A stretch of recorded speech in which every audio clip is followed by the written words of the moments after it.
জামাত উলামা council BTR Assam যেটা আমাদের সংগঠন আছে, এই সংগঠনের পক্ষ থেকে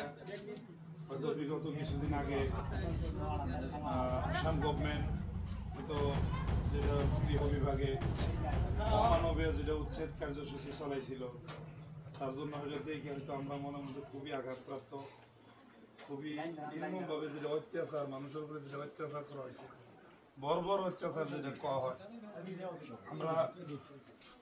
আল্লাহর কাছে সবসময় দোয়া করতেছি যে আল্লাহ এরকম ধরনের মুসিবত যাতে কোনো একটা কৌমের প্রতি আল্লাহ না দেয়। তো যাই হোক, আমরা সংগঠনের পক্ষ থেকে, জামাত উলামা কাউন্সিলের পক্ষ থেকে আমরা ক্ষুদ্র একটা মানে ত্রাণ আপনাদের সামনে আমরা আমাদের সংগঠনের পক্ষ থেকে আনছি। আপনারা আশা করি মানে খুশ দিলে আপনারা বস্তুটা গ্রহণ করবেন।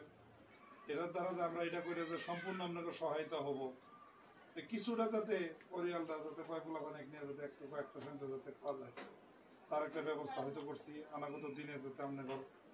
আর আমরা যাতে বেশি করে যাতে আমরা সমস্যাগুলো যাতে আমরা কী করবার পাই, তার জন্য আমরা ফিকির করবো ইনশাল্লাহ। আর সবার কাছে একটাই মানে লাস্ট একটা আবদার,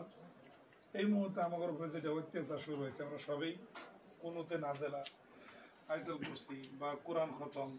খতমে ইউনূস পইরা আল্লাহর কাছে ওই জালিম বাদশার প্রতি বেশি বেশি করে দোয়া করা,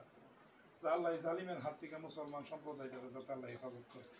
এতটুকুই কথা ইনশাল্লাহ সবাই।